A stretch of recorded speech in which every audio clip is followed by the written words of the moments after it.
Okay, we'll get started. Welcome everyone. My name is David Guilford. I'm the director of Raw Endurance Tri-Camp, and this is the Triathlon Training Camp virtual speaker series, where over the course of Mondays and Wednesdays in June, over the past 2 weeks, we've had various guests and speakers come on, discuss everything triathlon. We kicked off with USAT and Ironman, discussing their guidelines for returning back to multi-sport events and how we're going to, make that transition from quarantine over to racing. And then we then spoke with Josh Amberger regarding his recovery efforts, anything that he does to aid in his recovery. He went over everything that he does for his body and his muscles and his wellness after tough training sessions, workouts and races, etc. And then on Monday, we did a nice technology and gear session. We had Felt Bikes talk with us. Jake During from Felt Bicycles joined us. We had Jeff and Trista from Sunto.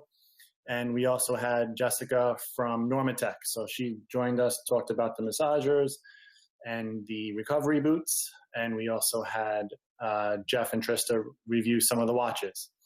So, and then Wednesday of last week, we were joined by Ashley Gentle, and she's the pro from Australia. And she showed us her transition tips, which was a very nice session. We got to see how she sets up her bicycle. How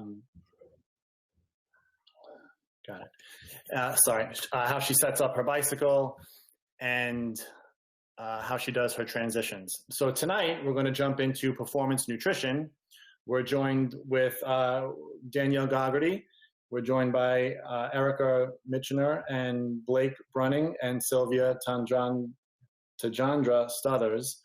And we're going to be speaking about nutrition off the course, on the course, some best practices for food, etc.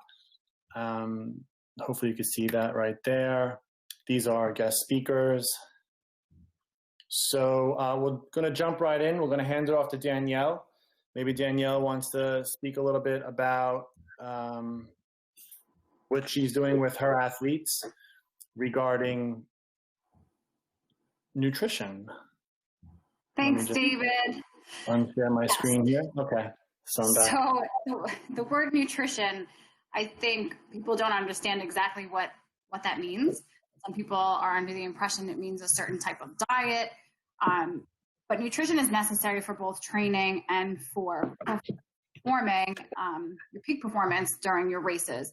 So you need to fuel your body in order to get through training and to get through a race, but you also need to replace what you lose during your training and during your racing with certain foods and things to replace all electrolytes and help aid in healing muscles. It helps you recover faster. So when I discuss with my athletes that are endurance athletes, and they wince when I tell them they need to have a 2,000 calorie a day diet, they think it's too much, but you realize that a lot of that is for carbohydrate, to break down those during those long miles, long workouts. And they're not necessarily strength workouts where you're lifting weights. It's a completely different animal. So I do recommend a product. It's an Infinit product, and that's what I use. I have a lot of my athletes using. Some of them use other similar products, and when we speak to Blake, he can speak specifically about what the different products in the product line are. I use for myself, and most of my athletes use, a Bike Blend, which is a powder that is formulated to aid my needs while I'm training. It gives me the nutrition that I am supposedly losing and that I need for the next event. So basically you spend so much time on the bike in triathlon that you really need to replace what you're losing on the bicycle in order to fuel your body to survive the run. So it's really important to know what you're putting in your system. And that goes with these types of products and also with real foods. I always recommend a higher good carbohydrate intake lots of anti-inflammatory foods. Anti-inflammatory because it helps in healing your muscles. Those things that do get inflamed when you overuse them, like triathletes typically do. So there's a lot of different food suggestions. I mean, I can give a couple of examples and leave it to the nutrition experts to speak more specifically in their area of expertise. But things that are higher in salt, not sodium, there's a difference, and electrolyte replacements, vitamin A, B6, vitamin C, some folate, antioxidants, those are omega-3s, and those are all really good fats. And some of this might make sense to everybody who are a little educated on it. It might make sense more so by the end of our discussion. Fueling during your training is practice for your racing. So I always tell everybody, do all the trying of new things, whether it's gels or salt tabs or base salt, different protein powders for recovery, different powders, drinks, aminos, and all that stuff that they take during, their workouts. See what works for your body. You'll know when your body's responding well to these things. You'll know how fatigued you are, how well hydrated you feel, all things that sometimes athletes disregard as a whole. I think sometimes people think they can wing it and get through, race day without properly fueling. And I just want to touch on that carb loading thing. I absolutely despise that term, carb loading, the day before races. I am a believer in the 48-hour rule, and that everything you put in your body 2 days prior to racing is the important stuff. And it's not going to your favorite Italian restaurant, sitting down and having a gigantic plate full of ravioli bolognese. It's putting good foods into your system that are going to break down and fuel you. It doesn't have to be pasta. You can have things like proteins, like chicken, and you can have very simple things. Lots of potatoes. I'm a big potato fan. Anyone who trains with me knows I have this affinity for boiled and salted potatoes on long training rides and race day, long course race day nutrition. They're soluble, they're easy to digest. Keeping your gut healthy is really important during this type of training and this type of racing. Potatoes are a resistant starch, which means that they are easily digested, and they also provide, aside from digestion benefits, a lot of vitamins and stuff that's good for protein and recovery. All good things. People think that potatoes are going to make them FAT, and they're not. They're actually a really good source of nutrients. So that said, I also think that fluids are really important. Water, not necessarily too much of the sugary drinks prior to racing or a long training day. I have to say both of them together because sometimes people are on, they'll have a 5-hour bike ride over the weekend. They don't have to necessarily have a race, but they should be fueling for that as if they were racing. So things like, I'm a Pedialyte believer a couple days before, to throw down some extra electrolytes that you may lose on course. If it's hot, you may lose faster. Some people fall ill in heat and humidity, depending on the elements. You have to be prepared for all things, and what you put in your body is going to obviously show in your output and how you perform. That is pretty much where I am going to leave off. High calories because you burn them fast. I mean, a half Ironman distance race, somebody can burn like 5,000 to 7,000 calories in just 5 hours, 5 to 6 hours. So thinking of 2,000 calories a day really isn't that much, considering what you can burn all at once. And that's a race day. That's a long brick workout. You have to treat your body with kindness. It is your machine. So you would change the oil in your car, you would check the batteries and the fuses and things like that. You have to do the same thing with your body. You have to make sure what you're putting in is all good stuff in order to get good stuff out of it. You're not going to put the cheap gasoline in your in your tank when you should be putting the premium in there. That's my analogy is always, and that's for all of triathlon and how I teach all my athletes, from heart rate training as their engine, and their body is their machine. So with that, I'll turn it over to any experts or back to you, Dave, for anything you want to add. But in summary, anti-inflammatory foods. I'm sure we'll get the specifics on those. Mm-hmm. Calories, good carbs, good fats, all that stuff. Yeah, that was great. Nice introduction to both on the course and off the course nutrition. Thank you, Danielle, for that. It's so important what you do put into your body. You know, I stress, you know, high nutrient dense foods, whole foods. You want to make sure that whatever you put in your body has a specific benefit. It's going to help you overall in your fitness levels. So it's not just fueling, you know, while you're training or racing during that activity. It's days before, it's the weeks before. It's an overall just making good, healthy food choices, which is important. Whole food choices are best. So with that, it's a nice segue. We're going to, you know, hear now from Erika Mitchener.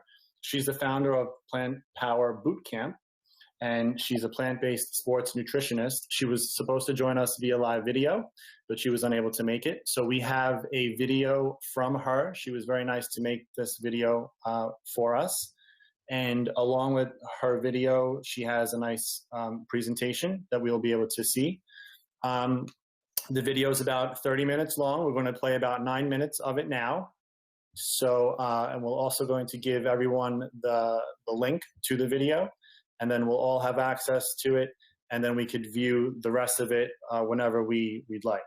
So now we're going to hear from Erika, and she's going to briefly talk about whole food, you know, healthy whole food options, and get into the specifics about that. So with that, we're going to share this. And then as soon as we hear from Erika, we're going to bring it back live, and we're going to hear from Blake.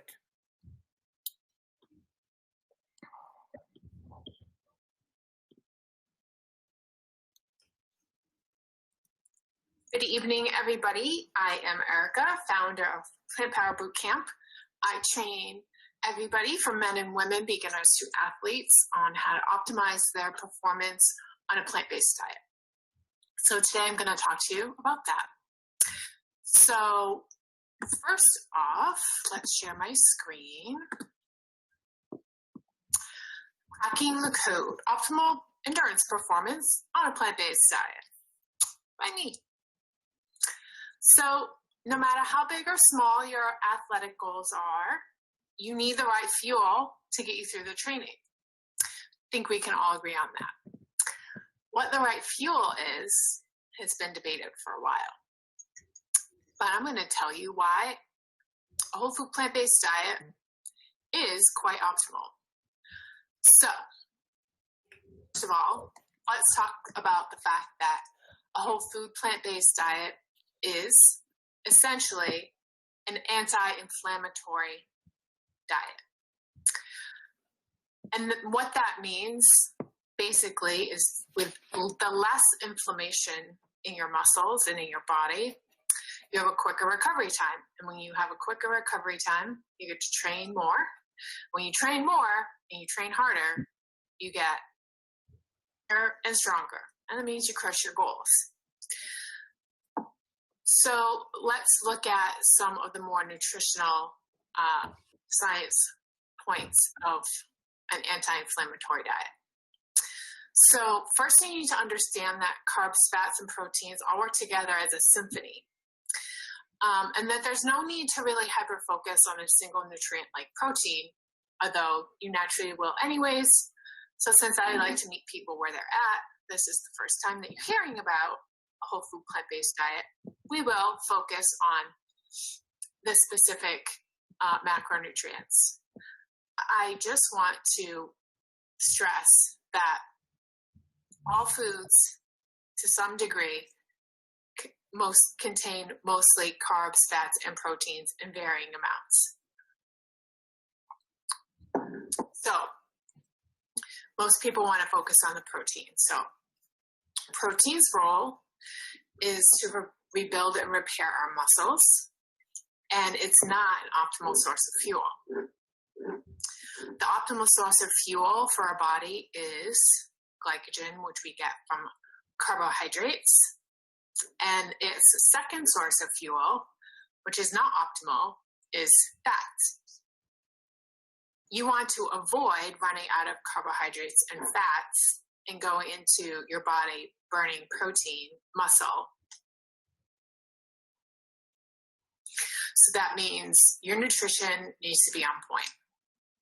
Because if you've ever bonked before, it means that your body has essentially run out of its first two sources of fuel, carbs and fats.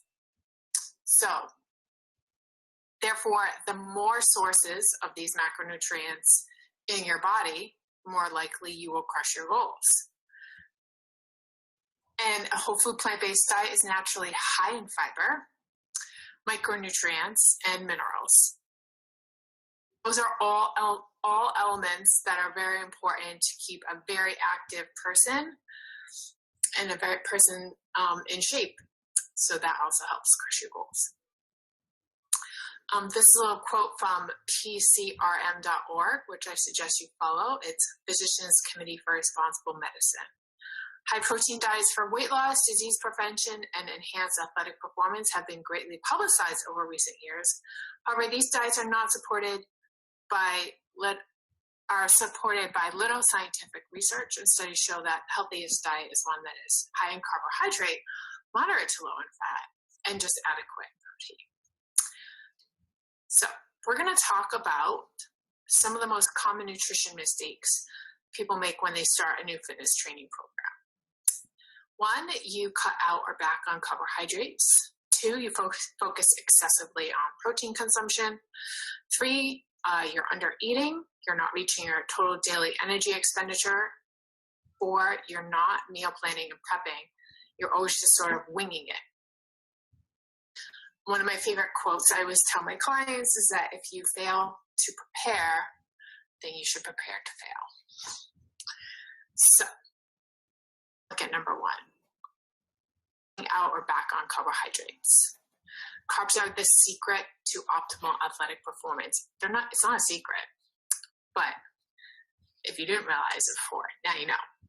So carbohydrates provide your muscles and brain with glucose, and they are the body's first and easiest form of energy to be broken down. So having them built around your workouts, regardless of your time of day, important for an effective training session and increased performance.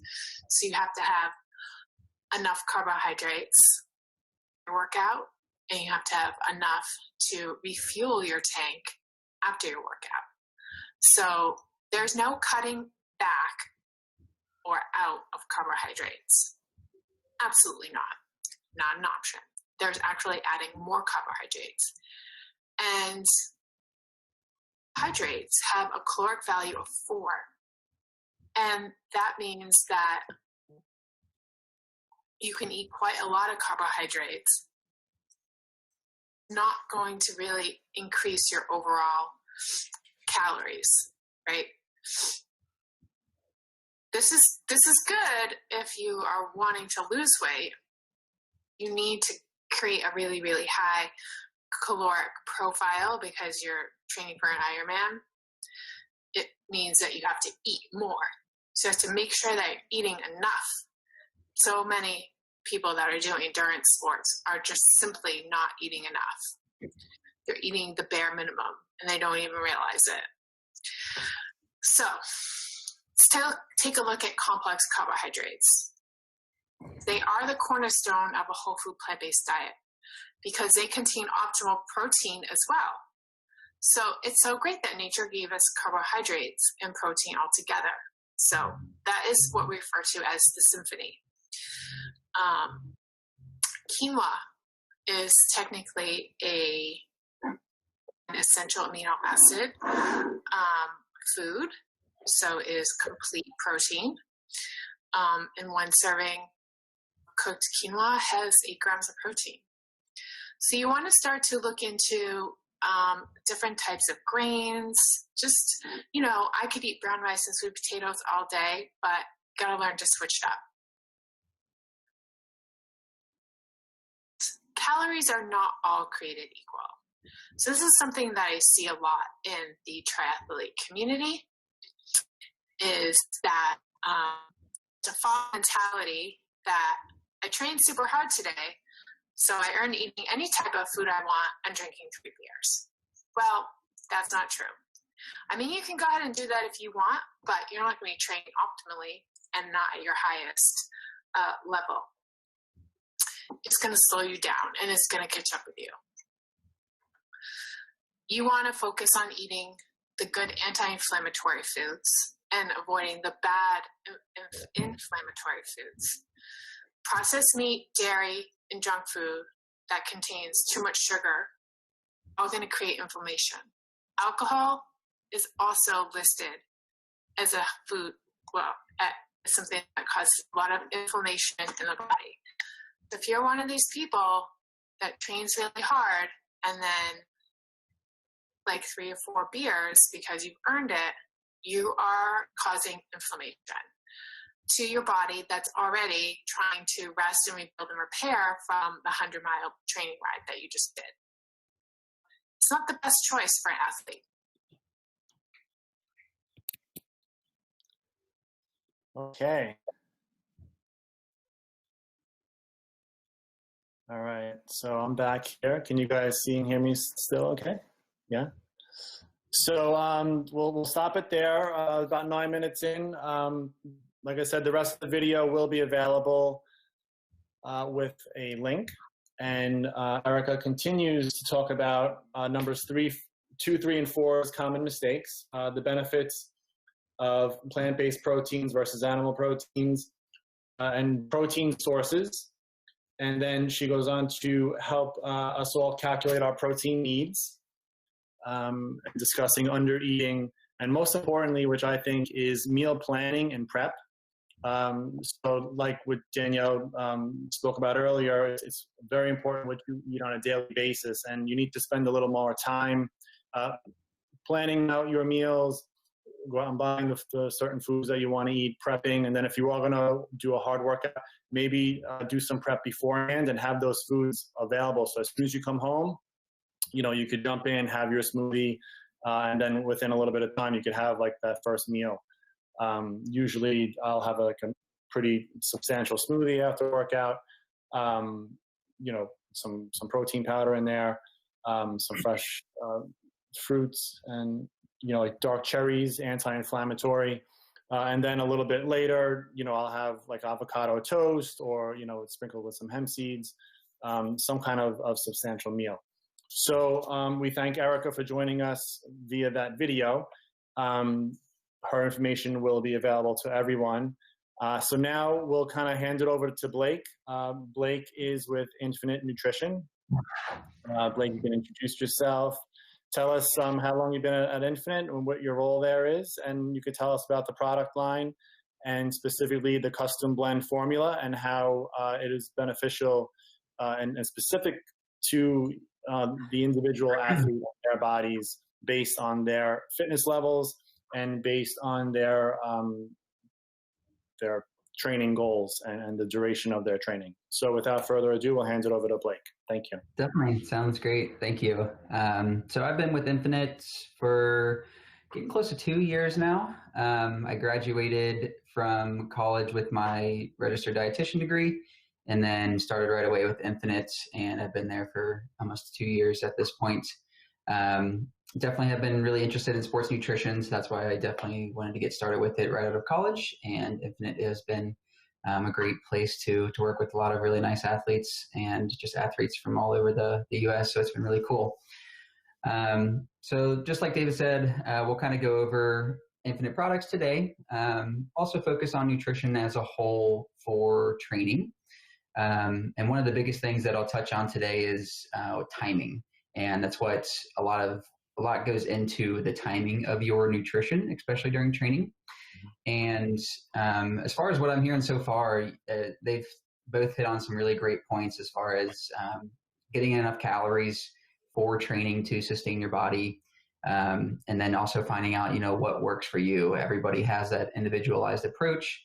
So test out different things, different calorie levels, mixes, and seeing what works for you. And And Infinit as a whole, we definitely focus on that with the custom blends to really provide that individualized approach for everybody, because it really does come down to that, especially with the types of training that we're doing. It really is an individualized approach, and that's what's going to work best for people.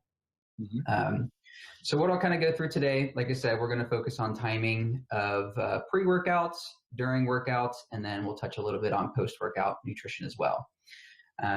So pre-workouts, and you kind of can look at this in a few different ways, and it really depends on how much time you have until your training session or your race day.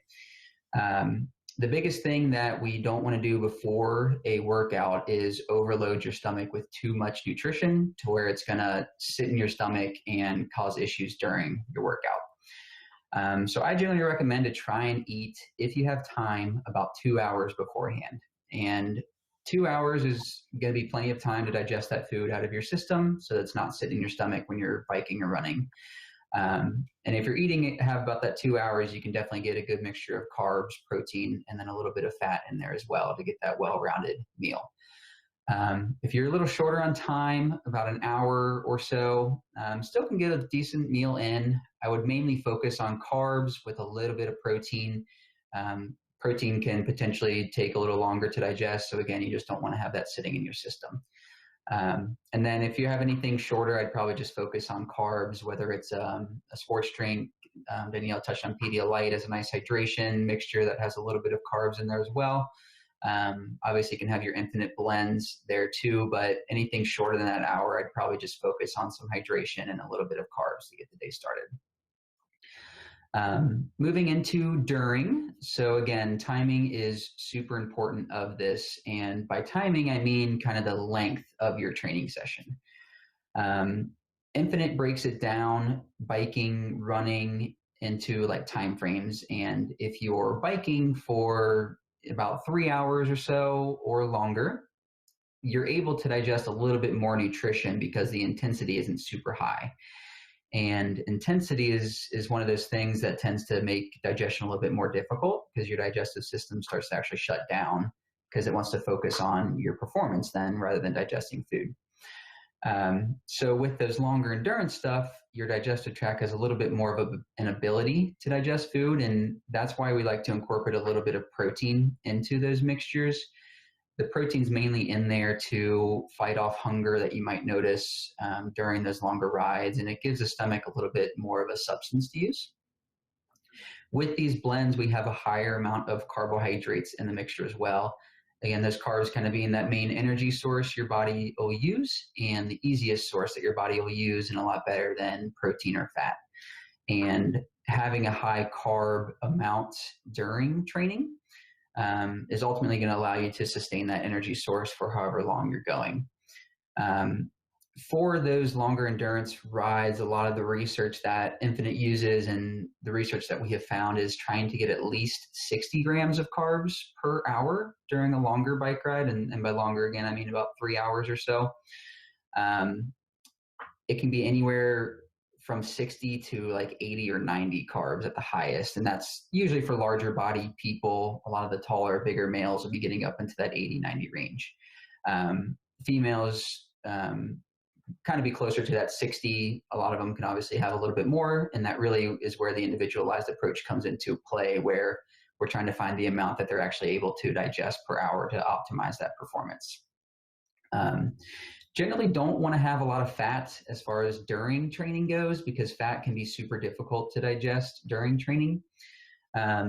We will have some fat adapted athletes that are able to digest protein, but we definitely recommend and generally think that carbohydrates are obviously going to be that best energy source for the body.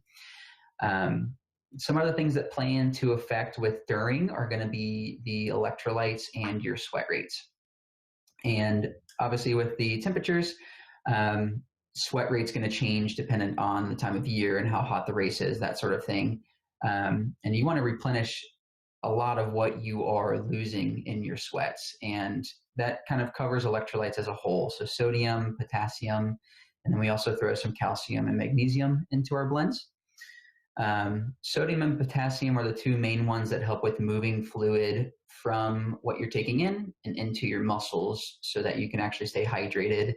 And then all four of them also help a little bit with the relaxation and contraction of your muscles so that you're having or trying to avoid cramping. So just making sure that the muscles are kind of functioning properly while you're out there. Calculating sweat rates, not too difficult. If you want to, you can get really technical with it and actually go to a business where they're going to calculate how much sodium is in your sweat. But we usually look at kind of your sweat rates. So testing your weight beforehand, doing your workouts, measuring how much fluid you took during that workout, and then weighing yourself afterwards. And we have a nice blog on our site if anybody wanted to check that out. That actually gives you a kind of an overview of how to calculate that. And we can take that into account with our mixes, and depending on how heavy of a sweat rate you have, we'll go a little higher with the electrolytes to help out with that sweat rate. So going back into like the timing thing, so we covered the bike rides that are longer. We also kind of break it down to shorter stuff. So like 1 to 2 hour workouts. Like I said earlier, those potentially could be a little higher intensity, where you're really pushing those watts, really pushing that effort to get that extra little muscle breakdown. And the stomach really shuts down during those time frames. So with those, we mainly want to have carbs and electrolytes, so no protein with that one. Again, that higher intensity protein is going to be very difficult to digest and can lead to a lot of stomach issues during that. Now, obviously, a lot of runs can get above that 2 hour time frame. Running is kind of unique in that the motion of it tends to shake up your stomach a decent amount. So again, we don't want to have a ton of protein even with runs that are going to be at that longer time period. We'd probably just go a little bit higher on the carbs to sustain that energy, but still avoid the protein with the longer stuff, longer runs. One of the biggest things that Infinit focuses on is the osmolality of our blends. And everyone's body has a specific osmolality number, and it's really different based off of each person, but there's a range, and at that higher part of that range, you're up at about 300 on the osmolality scale. And why we focus on that is if you're having a mixture that is a similar osmolality as your body, so about 300 or lower, your body isn't really going to have to do anything extra to digest it. In contrast, if you have a blend that's super packed with electrolytes and carbs and fat and protein, your body is actually going to have to pull water away from your muscles into your stomach to digest that food, which can be have a disadvantage on your performance because then your muscles aren't hydrated, leading to cramping, and the stomach's going to get super full, leading to a lot of stomach issues. And that's where kind of that individualized approach comes into getting that right amount of nutrition so that you're able to digest it without having stomach problems, but giving everything that your body needs to perform well. And that's kind of during training. Obviously, there's a lot of different information that we could go into, but that kind of gives a brief overview as far as like what we're looking for on protein. Obviously, you can get all of that stuff away from Infinit. And again, kind of following, like I was saying, with the longer bike rides, carbs, a little bit of protein. With running, mainly going to stick to carbs. Swimming's kind of in between, but I usually just do carbs with swimming as well. And you can kind of think like higher intensity where your stomach's moving a lot, carbs. If your stomach is a little bit more stationary, you can add a little bit some protein and carbohydrates at a higher amount. Okay. And then to kind of wrap everything together, talk a little bit about post-training, which is also very important. Like both ladies were saying, making sure that you are recovering your body completely so that you are able to perform well on your next training session. And that's really what kind of makes or break a season. If you are continually getting injured or just continually tired during training, your body's probably lacking in a lot of nutritional aspects that needs to recover. Post-workout timing doesn't have a huge factor with it. The one thing that I really focus on post-workout is to try and get something in, if you can, within a half hour, at the longest an hour. You can kind of think of it this way. After training and during training, your muscles are warm and they're using all of their nutrition, and they want to get that nutrition back in. So as those stomachs are warm, or as the muscles are warm, they're able to digest and absorb a lot more nutrition So that's why within about that half hour, the muscles are still warm. They want to take all that nutrition in, and you can absorb a little bit more nutrition afterwards. As far as what you're taking in, it really depends on how much your stomach can handle. Definitely want a little bit more protein afterwards to help with rebuilding the muscle. We generally recommend about 20 grams afterwards, 15 to 20. You can definitely get higher than that. A lot of different products have a higher amount than that, and anywhere up from like to 40 or so. And that's kind of the max to what your muscles can actually absorb. So if you're getting about 40 grams right after workouts, you're definitely tapping out the amount that your muscles can absorb. That's why we try and focus on 20 grams so that you're actually able to use all of it. Especially with endurance athletes, having carbs after a workout is also very important. Those carbs are going to replenish the muscles with that energy source, glycogen, and that's what's going to push that energy back into your muscles so that you can then perform well if you're doing a second training day or just the next day in general. And we definitely recommend to kind of go a little higher on the carbs, kind of getting closer to that 60 gram amount or so afterwards if the stomach's able to handle it. After workouts, definitely can get a little bit of protein in. They were touching on some omega-3 fatty acids. Flaxseed is a really nice part of that. I really like some flaxseed after workouts to have that omega-3s. And flaxseed also really helps with the anti-inflammatory process as well. Obviously, there's a bunch of different fat sources that you can get as well. And after workouts, you want to have that beneficial fat to help out with the inflammation and then just getting that healthy fat into the system. Infinit does have their new custom protein line, so we can customize recovery blends afterwards, where we're actually able to change the calorie amounts, protein options. We have a plant-based source for any vegetarian, plant-based athletes out there. We also have an egg white source if you're not necessarily plant-based but don't want to do dairy. We have that option as well, and it's a really nice protein source with it. What's really cool about that custom protein line is we have a bunch of different add-ons that you can put in, and those add-ons really kind of boost up your recovery process. And we have some flaxseed and other healthy fats, and then some anti-inflammatories and different things with that. So post-workout, as a wrap-up, about 20 grams of protein afterwards to really help with recovering the muscles, and then a higher carbohydrate amount with it to replenish the energy stores in your muscles. And it also helps with the absorption of the protein as well when you get those carbs and protein together. I believe that is all I wanted to cover. And looking forward to hearing from anybody if they have questions towards the end. But I think that's everything I wanted to cover, David. Yeah, thank you, Blake. I think that was great. You covered everything, from the amount of carbs and proteins specifically that are beneficial, the limits, which are important. Timing is super important, when you want to fuel during your workouts, before your workouts. So, like before a swim, what would you want to do? Would you want to pop a gel? Would you just want to have a special swim formula?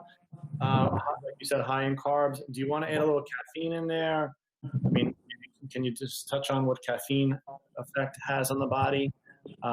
Sure. Or do you just want to have a nice meal, 2 hours out, have a, pretty, toast with peanut butter, something to keep you a little on the full side, but not way heavy on the body, on the stomach during that swim, but you need to have a little energy. So maybe you could just touch on like pre-swim and maybe caffeine. Sure, definitely. So pre-swim, like I said, swimming's kind of unique. We usually just go with mainly carbs for swimming. The stomach's under a little bit more stress with all the moving that you're doing with swimming. So before, I usually just go with some carbs unless you have about 2 hours beforehand. So for some of you, just either getting to the race or you get to the race early or driving, definitely can bump up a lot of that nutrition. And yeah, I think bagels and peanut butter are a huge option. Getting a little bit of the protein, fat, and some nice carbs in there too. Oatmeal is also really nice. Can mix in some fruit with it, and then potentially some nuts and seeds. Get some extra protein and fat with it as well. So if you have that 2 hour time frame, really can do that. I wouldn't go super protein heavy, especially going into the swim. because of all the movement that you're doing, that protein can potentially sit in your stomach and lead to a lot of digestion problems, and you don't want to start a race that way for sure. So going up to the hour beforehand, drinking some electrolytes and carbs to get the day started. So if you're, kind of getting ready for the race, have about 45 minutes to an hour, getting some extra electrolytes and carbs into the system will help with getting the day started well. And then caffeine, there's a ton of research out on caffeine as far as performance benefits go. Caffeine mainly is going to work mentally. So just kind of bumping the focus, keeping your mind in the game, especially during those longer bike rides, the mind can start to wander. I really like having some caffeine in the bike blends to just keep your focus. As far as like caffeine as a pre-workout, a lot of good research on that as far as like a boost to your energy system. You do have to be careful though, because caffeine is a diuretic, and if you do too much of it, it could potentially cause you to use the restroom. And diuretic just means that it'll, cause you to have to use the restroom either number 1 or number 2 more, and you don't want to do that during your race. So if you are taking some, just know your limits. Caffeine, you can really bump it up for coffee drinkers that are drinking multiple cups a day. You can get 300 to 500 milligrams. For people that are a little bit more sensitive, I drop you down to 50 to 100 at the most beforehand. And the caffeine's really dependent on how you're able to handle the amount of caffeine. So coffee, tea drinkers that are drinking it throughout the day, you're probably going to be able to handle it a little bit more. If you're not drinking it throughout the day and don't really have a caffeine source, then if we do want to put it in there, we'll put it at a very small amount because you will feel the effects there. And there was one thing that I was going to say, but it just left my mind. Oh yeah, so caffeine is kind of unique in that it does take a little bit to get into your system, and it takes about 45 minutes, give or take, to actually work on your system. So yeah, so that's why it would be nice to kind of get some beforehand so that your day is starting with some caffeine in you. If you don't want to have it beforehand and only want to have it on the bike, you might not feel those effects right away for the first hour or so, but as you continue to use it, you'll definitely start feeling those effects towards the end. Oh, that's nice. I wasn't aware of that. But that's a good time frame to be aware of. We have a question online from Julia. Julia says or asks, what solid foods do you recommend to have while on the bike that won't upset the stomach too much? Sure. So we'll definitely focus on carbs if you can, and then a little bit of protein. Try to avoiding a lot of fat. So bananas, bagels, those things or fruits are going to be great because you're going to have that carb source with it. If you want to have some peanut butter, that is a nice option. It does have a little of fat in it, but it'll have that protein that'll fill up a little bit. So I'll hear a lot of like Uncrustables or peanut butter and jellies, that sort of thing. Because with the jelly, you're getting that nice carb source. The bread's got the carbs, and then you're getting that little protein from the peanut butter. So yeah, I kind of focus and try and find a good carb source that works well for you. And then if you want to add a little bit of protein in, peanut butter is a nice option, or different nut butters will be nice options. Great, perfect. And I think maybe one thing to just go one step further with that is not to have a whole peanut butter and jelly sandwich at once while you're on the bike. Maybe take a little bit at a time so that the body can process it and adjust. Because Definitely. And that also comes back to underfueling, where if you're underfueled and you're hungry and then you get to the point where you want to eat that whole sandwich, that's not a good situation to be in, because then you are going to maybe, eat that the whole half or the whole sandwich and overeat, and then your stomach is going to be too full. And then I guess, your body is going to say, well, what do you want me to do? Digest the food or provide, fuel for your muscles? That's an accurate statement. Is that right? Yeah, you're right on it. So the body's going to have to decide what they want to do. And usually it's going to lean towards that performance side, which then is going to cause a lot of stomach issues, especially trying to digest that. So if you do have some food, definitely space it out as much as you can. If you're able to eat every 10, 15 minutes, a small amount, that's great. Eating every half hour, if you want to do that too, would have that smaller amount, like a fourth of a sandwich or even less, and definitely space it out as much as you can. Great. Perfect. Thank you, Blake. And I think that's a real perfect segue into Selvia. So Blake's information, I'll be providing it for everyone. They could reach out to you if you have any questions about Infinit custom formula, which works nicely. Good segue over to Selvia. Hi, Selvia. Thanks for joining us tonight. One thing in particular that Selvia has been working on is solid foods, to fuel you on the bike, such as the energy chews. And they are small little bite-sized chews that are easy to eat, easy to digest, and they're whole foods. So we're going to hand it over to Selvia, and I think Selvia has a presentation, which I'll be able to pull up on my end. Is that right, Selvia, right? Sure. Mm-hmm. Okay, so I'll pull that up, and this is Selvia. Hi everyone. So I have right here energy 5 and protein 5, and basically the long conversation with Dave, and they have provided me with all the information on what athletes need to know their body during exercise or race. So basically, our trial and we came up with these bars. As health snack options, they're nutritional value. So this from the company Mitchener. We are a small business. We are a good company focusing on health benefits from ingredients. So we make everything from scratch. We never use preservative, GMO, or any chemical. So the problem for energy or health bar out there, the texture that's hard to chew. So, wait, hold on a minute. Selvia, hold on one sec. Danielle and Blake, does she sound okay to you? She's a little chopped up to me. Okay. Maybe Danielle and Blake, can you guys mute yourselves? Maybe there's a little feedback. Or Selvia, can you maybe get a little bit closer to your microphone on the laptop? Okay.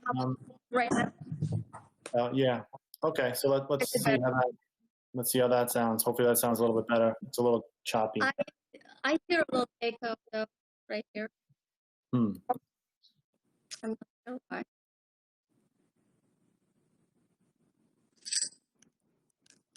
Maybe the volume.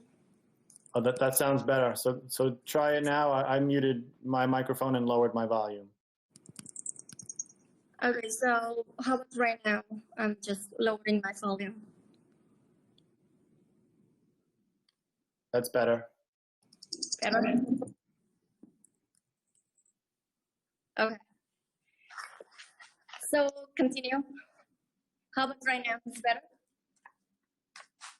Yeah. So protein bites. The problems for the health bars out there is the texture that is very hard to chew, and it's made for a one-time serving, because most of the bars out there is like in this size, right? So once you open the package, you're gonna have to eat the whole bar.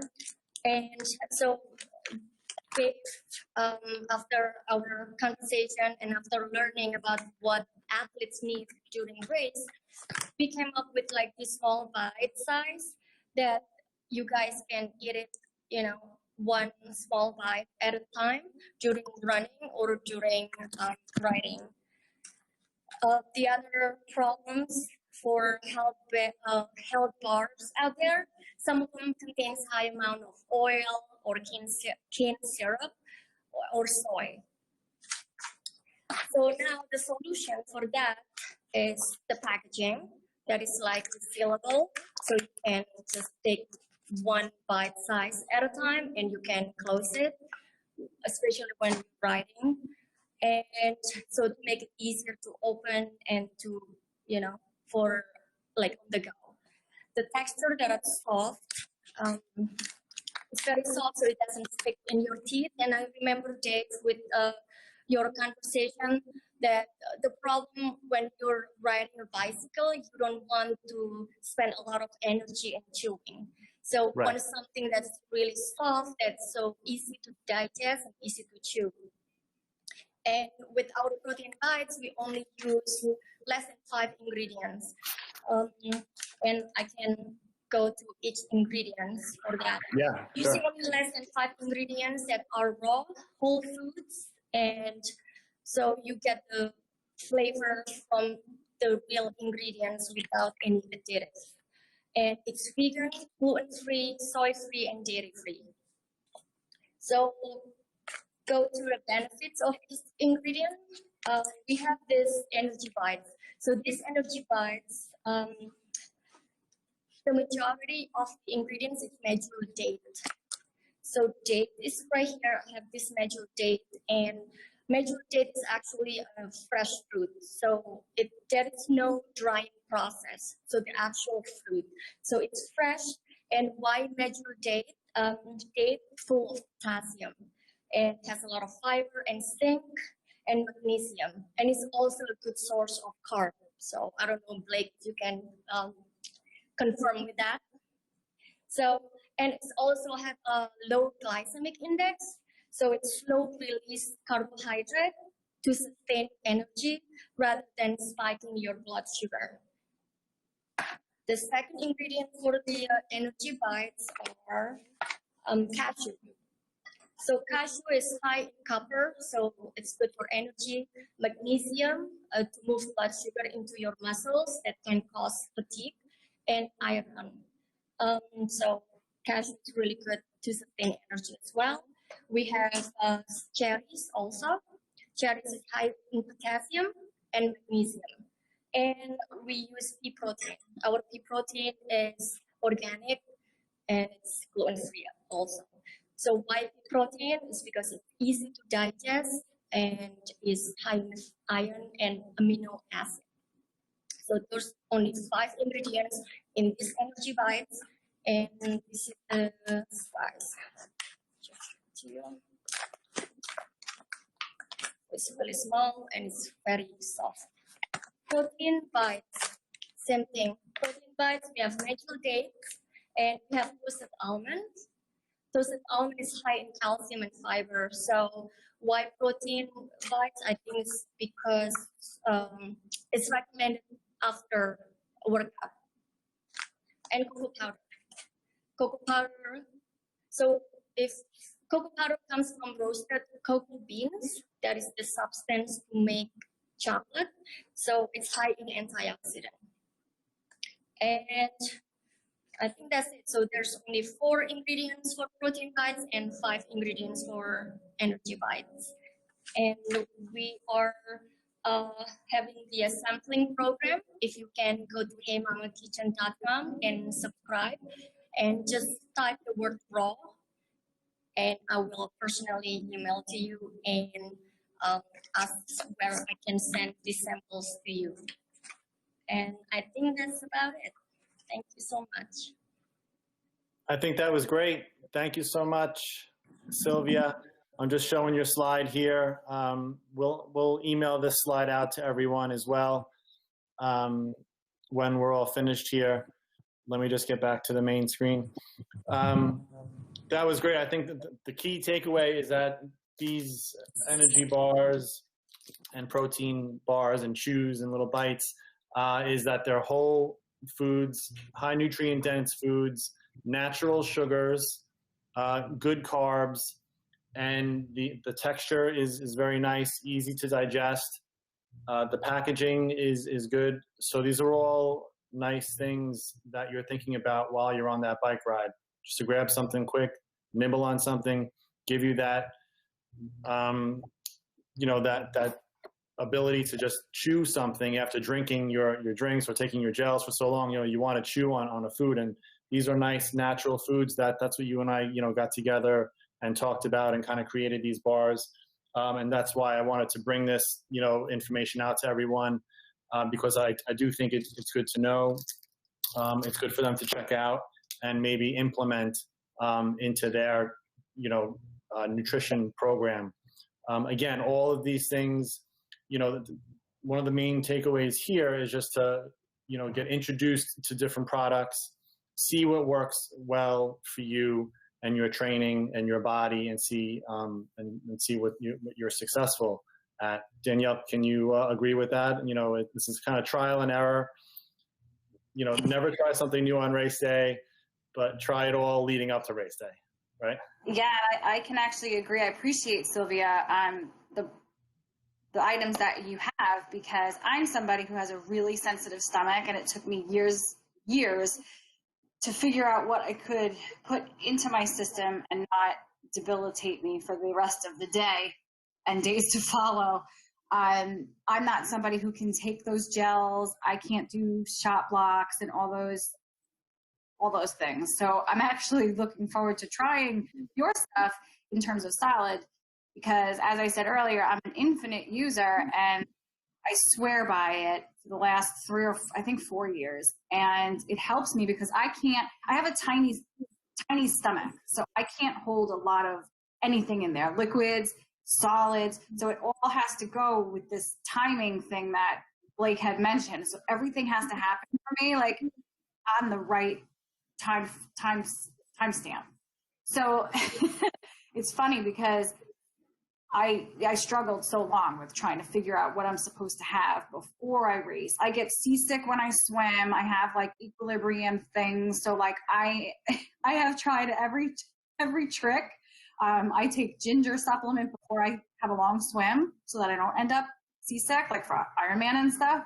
So I have had to try so many different things that, with all my weird issues, that work for me. But yeah, relying on my bike nutrition is huge, because I'm not somebody, and I wouldn't suggest this to anybody, I'm not somebody who drinks a lot or eats anything on the run, like at all, because I don't do well with that sloshy stomach.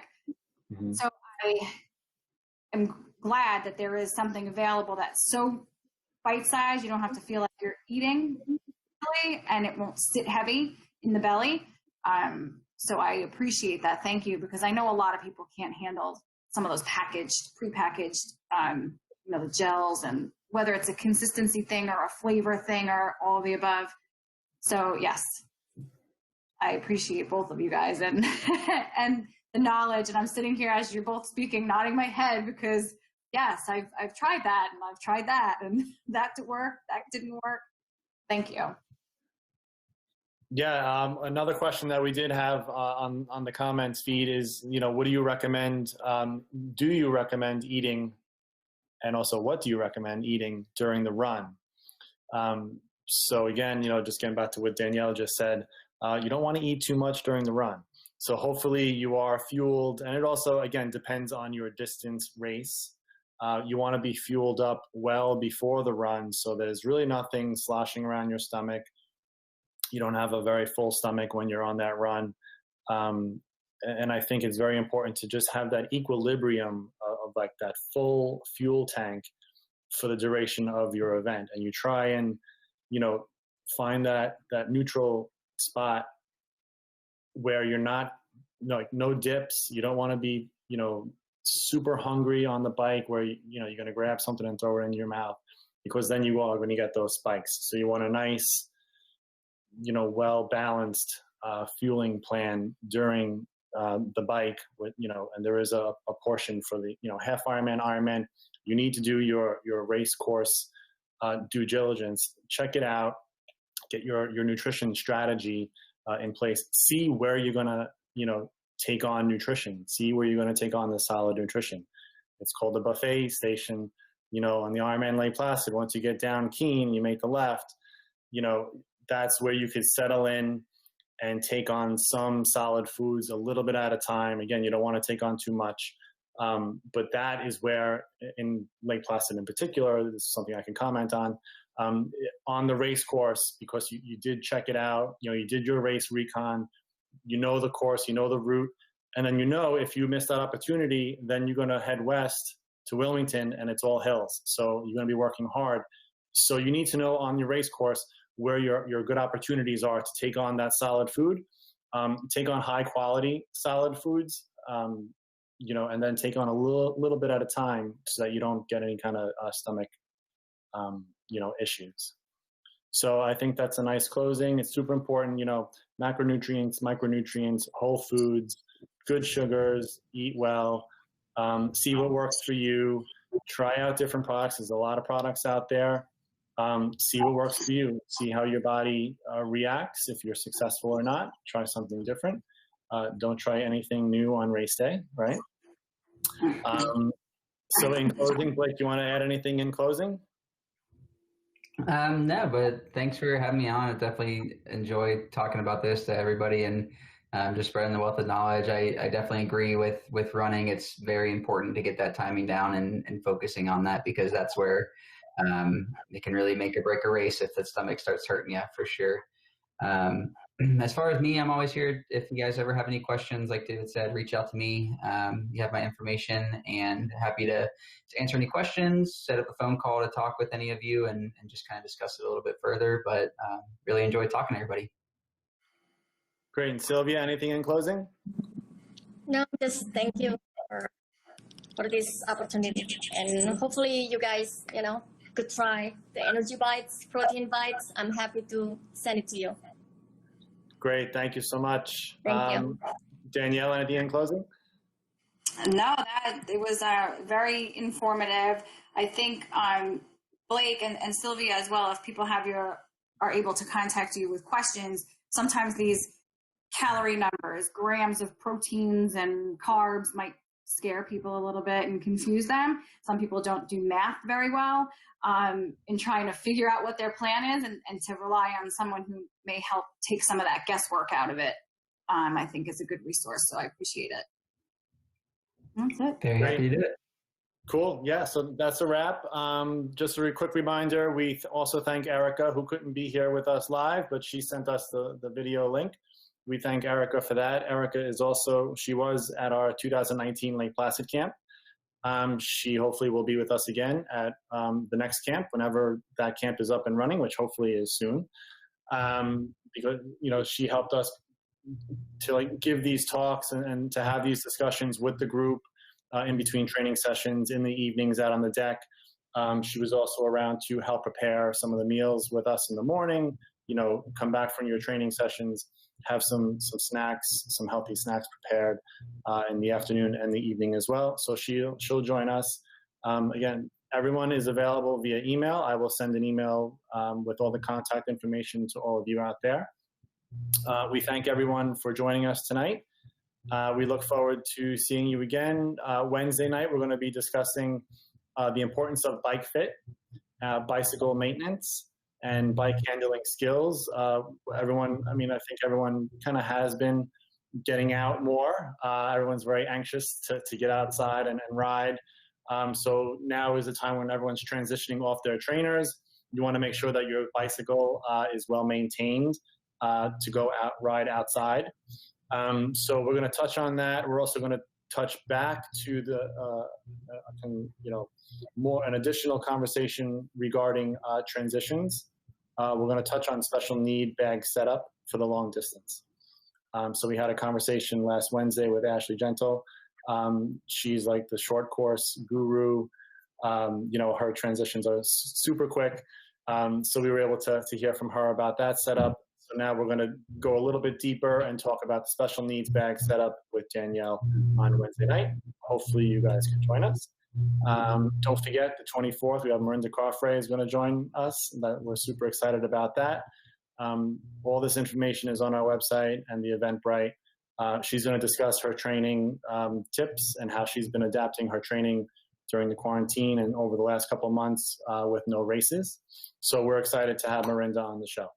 So with that, we want to thank everyone for being here. Thank you, Sylvia, Danielle, and Blake, and everyone have a nice night. Thanks.